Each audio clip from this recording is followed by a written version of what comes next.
राज्यात नगरपालिका आणि नगरपंचायतींसाठीच्या निवडणुकीच्या प्रचाराला वेग आला असून दिग्गज नेतेही प्रचारात सहभागी झाले आहेत।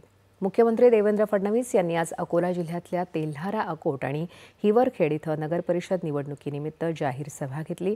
नागरिकांचं जीवनमान उंचावण्यासाठी ग्रामीण भागासह शहरी भागाचा विकास करण्याचा संकल्प पंतप्रधान नरेंद्र मोदी यांनी केला असून त्यांच्या मार्गदर्शनाखाली राज्य सरकार कार्य करत आहे। सामान्य माणसाला केंद्रस्थानी ठेवून मूलभूत प्रश्न सोडवून त्याचं जीवनमान उंचवायचं आहे असं मुख्यमंत्री म्हणाले। बुलडाण्यातही मुख्यमंत्र्यांनी सभा घेतली। शेतकऱ्यांना मोफत वीज, लाडकी बहीण योजना यासह राज्य सरकारनं सुरू केलेल्या सर्व योजना नागरिकांच्या हिताच्या असून त्या बंद होणार नाहीत अशी ग्वाही मुख्यमंत्र्यांनी यावेळी दिली। उपमुख्यमंत्री एकनाथ शिंदे यांनी भंडारा इथं प्रचार सभा घेतली।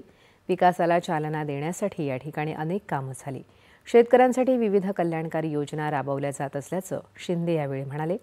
भाजपा प्रदेशाध्यक्ष रवींद्र चव्हाण यांची सिंधुदुर्गात सावंतवाडी इथं प्रचार सभा झाली। जिल्ह्यात लोकसभा, विधानसभेसह सर्वच ठिकाणी लोकांनी भाजपालाच स्वीकारलं आहे। सावंतवाडीतही भाजपाचाच नगराध्यक्ष होईल असा विश्वास त्यांनी व्यक्त केला। बुलडाण्यात खामगाव इथं काँग्रेसनं कार्यकर्ता संवाद मेळावा आयोजित केला होता। प्रदेशाध्यक्ष हर्षवर्धन सपकाळ यांनी यावेळी उपस्थितांना मार्गदर्शन केलं।